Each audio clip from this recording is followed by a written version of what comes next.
തിരുപ്പട്ടം എന്ന കുദാശയിലൂടെ ശുശ്രൂഷ പൗരോഹിത്യം സ്വീകരിച്ചിരിക്കുന്ന മെത്രാന്മാരും വൈദികരും, മാമോദീസ എന്ന കുദാശയിലൂടെ പൊതു പൗരോഹിത്യം സ്വീകരിച്ചിരിക്കുന്ന അൽമായരും PG ചെയ്തിരിക്കണം. PG എന്ന് പറയുമ്പോൾ ഡിഗ്രി കഴിഞ്ഞിട്ട് പോകുന്നൊരു പരീക്ഷയല്ല, അല്ലെങ്കിൽ ഒരു പഠനമല്ല. PG എന്ന് പറയുമ്പോൾ ഉദ്ദേശിക്കുക പ്രൊക്ലെയിം ദ ഗോസ്പൽ. മർക്കോസിന്റെ സുവിശേഷം 16-ാം അധ്യായം 15-ാം തിരുവചനത്തില് കൃത്യമായിട്ട് പറയുന്നുണ്ട്, ഉത്തിതനായ ഈശോ നമുക്ക് ഒഴിവുകഴിവില്ലാതെ തരുന്ന ഒരു കൽപ്പനയാണത്. നിങ്ങൾ ലോകമെങ്ങും പോയി സുവിശേഷം പ്രഘോഷിക്കുക, എല്ലാ സൃഷ്ടികളോടും സുവിശേഷം പ്രഘോഷിക്കുക. ഇതിന് ആർക്കും ഒഴിവുകഴിവില്ല. പ്രൊക്ലെയിം ദ ഗോസ്പൽ, അതാണ് PG എന്ന് പറയുമ്പോൾ ഉദ്ദേശിക്കുക. പ്രൊക്ലെയിം ദ ഗോസ്പൽ, അത് എല്ലാ മെത്രാന്മാരും അച്ഛന്മാരും അൽമാരും ചെയ്തു വെക്കൂ. സഭയിലെ എല്ലാ അംഗങ്ങളും അത് ചെയ്തു വെക്കൂ. സഭയ്ക്കുള്ള ദൗത്യമാണ് ഉത്തിതനായ ഈശോ നൽകുന്നത്. നിങ്ങൾ ലോകമെങ്ങും പോയി സുവിശേഷം പ്രഘോഷിക്കുക. മർക്കോസ് 16:15 മറക്കരുത്. ഇനി ഈ PG ചെയ്യാൻ പോകുമ്പോൾ PM വരാതെ സൂക്ഷിക്കണം. എന്താണ് PM എന്നറിയാവോ? പ്രൊജക്ട് മൈസെൽഫ്, എന്നെ തന്നെ പ്രൊജക്ട് ചെയ്യാം. പണ്ടൊരു അച്ഛൻ നല്ലൊരു സുവിശേഷ പ്രഘോഷണം നടത്തി, ഒരു പള്ളിയിൽ നല്ലൊരു സുവിശേഷ പ്രസംഗം നടത്തി. ആളുകൾക്കൊക്കെ വളരെ ഇഷ്ടമായി. അച്ഛൻ നല്ല ഇടയനെ കുറിച്ചാണ് പ്രസംഗിച്ചത്. നല്ല ഇടയൻ ആളുകൾക്ക് വേണ്ടി രക്തം ചിന്തുന്നു, ജീവൻ സമർപ്പിക്കുന്നു, എല്ലാം ഭംഗിയായിട്ട് അച്ഛൻ അവതരിപ്പിച്ചു. അവസാനം പറഞ്ഞു, ആ നല്ല ഇടയൻ ഞാനാണ്, ആ നല്ല ഇടയൻ ഞാനാണ്. അതോടെ എല്ലാം പോയി. പ്രൊജക്ട് മൈസെൽഫ്, PM, അത് വരാതെ സൂക്ഷിക്കണം. PG ചെയ്യുമ്പോൾ പ്രൊക്ലെയിം ദ ഗോസ്പൽ, അത് യേശുവിന്റെ സുവിശേഷമാണ് പ്രഘോഷിക്കേണ്ടത്. സഭയുടെ ദൈവിക പാരമ്പര്യത്തിലൂടെ കൈമാറി വരുന്ന യേശുവിന്റെ പഠനങ്ങള്, ബൈബിളിലൂടെ കൈമാറി വരുന്ന യേശുവിന്റെ പഠനങ്ങള്, ഇത് ജീവിക്കണം, വരും തലമുറയ്ക്ക് കൈമാറണം. ആ പ്രഘോഷണമാണ്, യേശുവിന്റെ പഠനങ്ങളാണ് ഞാൻ പ്രഘോഷിക്കേണ്ടത്. അല്ലാതെ എന്റെ ചിന്തകളോ എന്റെ ആശയങ്ങളോ അല്ലെങ്കിൽ എന്നെ തന്നെ പ്രൊജക്റ്റ് ചെയ്ത് കാണിക്കാനോ അല്ല ഞാൻ വ്യഗ്രത കാണിക്കേണ്ടത്. ഞാൻ യേശുവിനെയാണ് മറ്റൊരു മുമ്പിൽ അവതരിപ്പിക്കേണ്ടത്. PG, proclaim the gospel, not project myself. ഇനി മറ്റൊരു കാര്യം കൂടി ശ്രദ്ധിക്കണം. PG ചെയ്യുമ്പോൾ അതെന്താണെന്നറിയാവോ? BM വരാതെ സൂക്ഷിക്കണം, CM വരണം. എന്താ BM വരാതെ സൂക്ഷിക്കണം എന്ന് പറയുമ്പോൾ ഉദ്ദേശിക്കുക business mind. BM, business mind കടന്നുകൂടരുത് നമ്മുടെ മനസ്സിൽ. CM വരണം, ക്രിസ്ത്യൻ മൈൻഡ് വരണം. എന്താണ് ഈ ബിസിനസ് മൈൻഡ്? കച്ചവടം നടത്തുമ്പോൾ എന്താ നമ്മൾ ചിന്തിക്കുക? എന്ത് നേട്ടം എനിക്ക് കിട്ടും, അല്ലാണ്ട് നാട്ടുകാർക്ക് എന്ത് നേട്ടം ഉണ്ടാക്കി കൊടുക്കുന്ന അല്ലല്ലോ നമ്മൾ ചിന്തിക്കുക. എന്ത് നേട്ടം എനിക്ക് കിട്ടും? ക്രിസ്ത്യൻ മൈൻഡ് എന്താണെന്നറിയോ? ക്രിസ്തുവിന്റെ മനസ്സ്. എന്ത് മറ്റുള്ളവർക്ക് എനിക്ക് കൊടുക്കാൻ പറ്റും, അതാണ് ക്രിസ്തുവിന്റെ മനസ്സ്. യൂദാസ് ഇസ്കറിയോത്താക്കി BM ആയിരുന്നു, ബിസിനസ് മൈൻഡ്. യേശുവിന് ഒരു മുത്തം കൊടുത്താൽ എനിക്ക് കിട്ടും 30 വെള്ളി നാണയങ്ങള്. ഇപ്പൊ എനിക്ക് കിട്ടും. ഉടനെ മുത്തം കൊടുത്തു, 30 വെള്ളി നാണയങ്ങൾ മേടിച്ചു. അതാണ് യൂദാസിന്റെ പിൻഗാമികള് ആയ വ്യക്തികള് ഇന്ന് അനുവർത്തിക്കുക.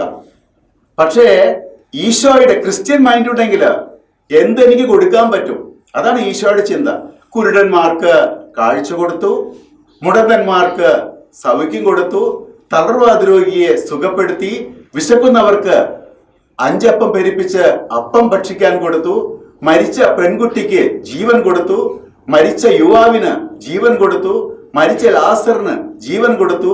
അവസാനം തന്റെ ശരീരവും രക്തവും 2 പാത്രങ്ങളിലാക്കി കാസയിലും പിലാസയിലാക്കി അതും കൂടി പങ്കിട്ട് കൊടുത്തിട്ടാണ് ഈശോ ഉത്ഥാനം ചെയ്തത്. അപ്പൊ എന്ത് മറ്റുള്ളവർക്ക് കൊടുക്കാൻ പറ്റും, ഇതാണ് CM, ക്രിസ്ത്യൻ മൈൻഡ്.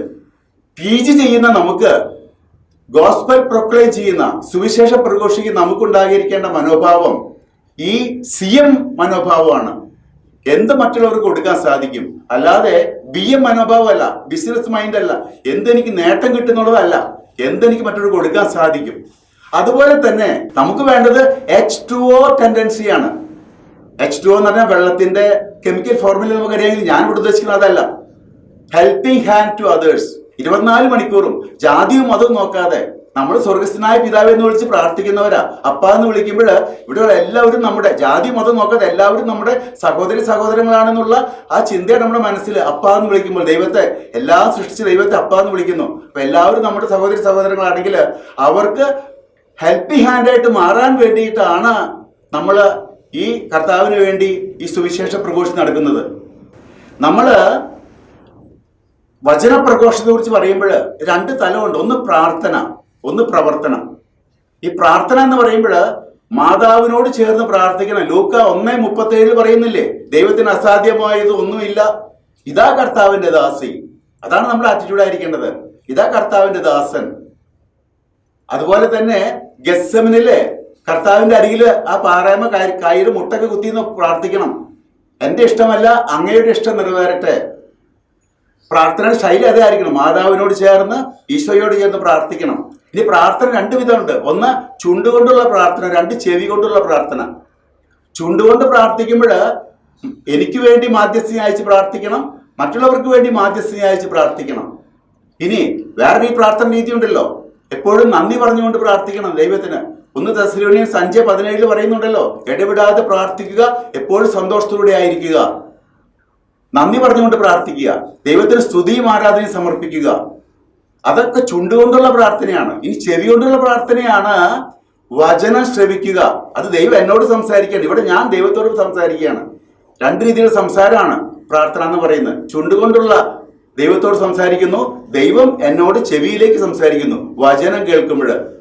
ഈ പ്രാർത്ഥന സുവിശേഷ പ്രഘോഷത്തിന്റെ ഒരു ഭാഗമാണ്. ഇവിടെ ഇടവിടാതെ പ്രാർത്ഥിക്കണം എന്ന് പറയുമ്പോൾ ഞാൻ ഓർക്കുന്ന ഒരു പള്ളിയിൽ ചെന്ന് ഞാൻ പ്രസംഗം പറഞ്ഞു. അപ്പൊ ആ കുട്ടികളോട് ഞാൻ പറഞ്ഞു, മക്കളെ, പിതാവിന്റെ മേശപ്പുറത്ത് ഒരു ചെറിയ പാത്രത്തിൽ ഒരു മീനായിട്ടിരുന്ന ഒരു ഗോൾഡൻ ഫിഷ്, അത് എപ്പോഴും ഇങ്ങനെ ചുണ്ടാനിക്കൊണ്ടിരിക്കും, എപ്പോഴും രാവും പകലും.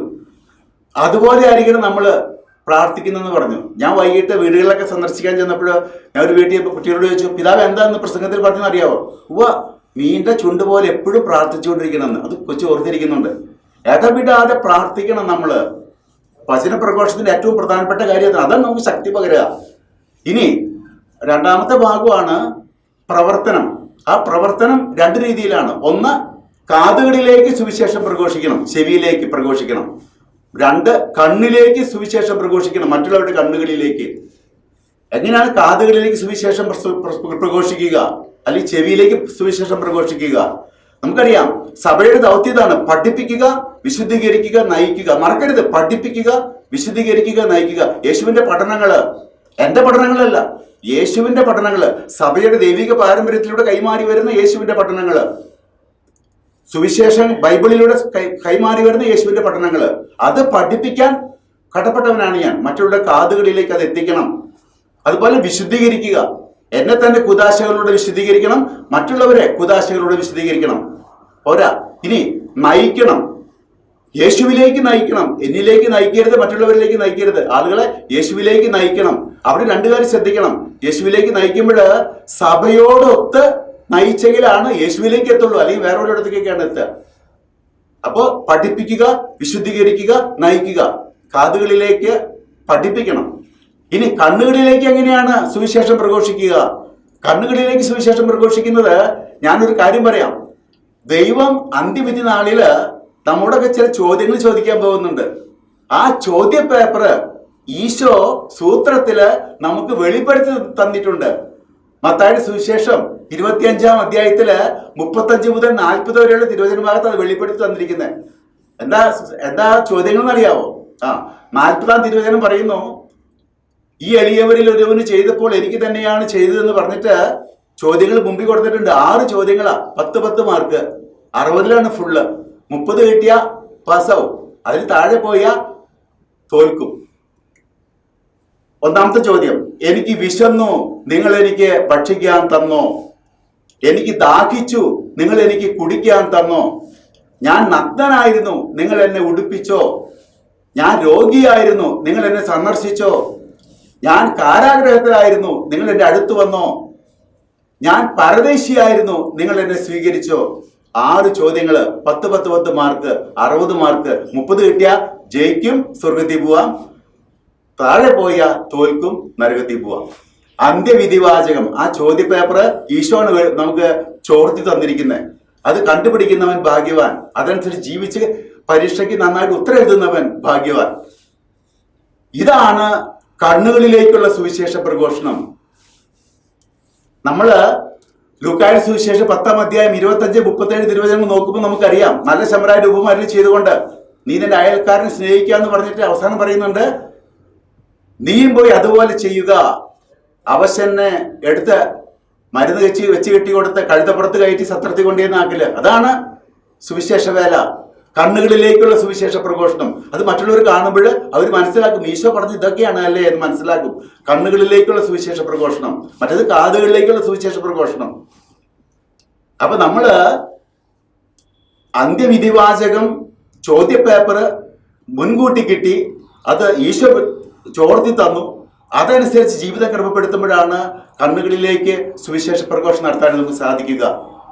അങ്ങനെ പ്രാർത്ഥന, പ്രവർത്തനം കണ്ണുകളിലേക്കുള്ള സുവിശേഷ പ്രഘോഷണം, കാതുകളിലേക്കുള്ള സുവിശേഷ പ്രഘോഷണം. സഭയുടെ ദൗത്യം പഠിപ്പിക്കുക, വിശദീകരിക്കുക, നയിക്കുക. എന്റെ കാര്യങ്ങളല്ല പഠിപ്പിക്കേണ്ടത്, ഈശോയുടെ പഠനങ്ങൾ പഠിപ്പിക്കുക. സഭയുടെ ദൈവിക പാരമ്പര്യത്തിൽ കൈമാറി വരുന്ന കാര്യം പഠിപ്പിക്കുക, ബൈബിളിലൂടെ കൈമാറി വരുന്ന കാര്യം പഠിപ്പിക്കുക, യേശുവിലേക്ക് നയിക്കുക, സഭയോട് ചേർന്ന് നയിക്കുക. കുദാശകളിലൂടെ എന്നെ വിശദീകരിക്കുക, മറ്റുള്ളവരെ വിശദീകരിക്കുക. ഇനി ഇതിനൊക്കെ നമുക്ക് ഈ സുവിശേഷ പ്രഘോഷണത്തിന് PG ചെയ്യാനായിട്ട് നമുക്ക് ശക്തി തരുന്നത് എന്താണെന്നറിയാവോ? 3 കാര്യങ്ങളാണ്. ഒന്ന്, എനിക്ക് ഉറച്ച ബോധ്യമാണ് 3 കാര്യങ്ങളിൽ. ദൈവം എന്നെ ഉള്ളം കയ്യിൽ സംരക്ഷിക്കുന്നു, ദൈവം എന്നെ ഓരോ നിമിഷവും പരിപാലിക്കുന്നു, ദൈവം എന്നെ അനുഗ്രഹിക്കുന്നു. ഈ ഉറച്ച ബോധ്യം എനിക്കുണ്ടാകണം. ഞാൻ കുട്ടികളോട് പറയും, മക്കളെ കൈ ഇങ്ങനെ പിടിച്ചേ. യെശയ്യാ 49:16 പറയുന്നു, നിന്നെ ഞാൻ എൻ്റെ ഉള്ളം കയ്യിൽ രേഖപ്പെടുത്തിയിരിക്കുന്നു. പിള്ളേരത് ഓർത്തിരിക്കും. പിന്നെ കുട്ടികളോട് പറയും, കൈ ഇങ്ങനെ കാണിച്ച്. മത്തായി 6:30-33 വയലിൽ ചെടികളെ നോക്കുക, ആകാശത്തിലെ പറവുകളെ നോക്കുക, നിന്നെ ദൈവം പരിപാലിക്കുന്നു, എന്നെ പരിപാലിക്കുന്ന ദൈവം. പിന്നെ പിള്ളേരോട് പറയും, കൈ ഇങ്ങനെ കാണിച്ച്, ദൈവം നിന്നെ അനുഗ്രഹിക്കുന്നു. എഫേസ്യൻസ് 1:3 ക്രിസ്തുവിൽ നിന്നെ അനുഗ്രഹിക്കുന്നു. അപ്പോൾ എന്നെ പരിപാലിക്കുന്ന ദൈവം, എന്നെ അനുഗ്രഹിക്കുന്ന ദൈവം, എന്നെ സംരക്ഷിക്കുന്ന ദൈവം, ആ ദൈവത്തിന്റെ പരിപാലനയില്, സംരക്ഷണയില്, അനുഗ്രഹങ്ങളില് ഉറച്ച ബോധ്യം എനിക്കുണ്ടെങ്കിലാണ് എനിക്ക് ധൈര്യമായിട്ട് PG ചെയ്യാൻ സാധിക്കുക, പ്രൊക്ലൈം ദ ഗോസ്പൽ സാധിക്കുക, സുവിശേഷം പ്രഘോഷിക്കാൻ സാധിക്കുക. ഞാൻ ഈ സുവിശേഷം പ്രഘോഷിക്കണം, അതെന്റെ ദൗത്യമാണ്, അത് ഒഴിച്ചുകൂടാൻ പറ്റുന്ന ദൗത്യമാണ്. ആ ഉറച്ച ബോധ്യം എല്ലാ മെത്രാന്മാർക്കും ഉണ്ടാകണം, എല്ലാ വൈദികർക്കും ഉണ്ടാകണം, എല്ലാ അൽമായർക്കും ഉണ്ടാകണം. തീർച്ചയായിട്ടും പരിശുദ്ധ അമ്മ നമുക്ക് എപ്പോഴും നമുക്ക് വേണ്ടി ഇക്കാര്യത്തിൽ മാധ്യസ്ഥം വഹിക്കുമെന്നുള്ള ഉറപ്പുണ്ട്. ദൈവം നമ്മെ അനുഗ്രഹിക്കട്ടെ.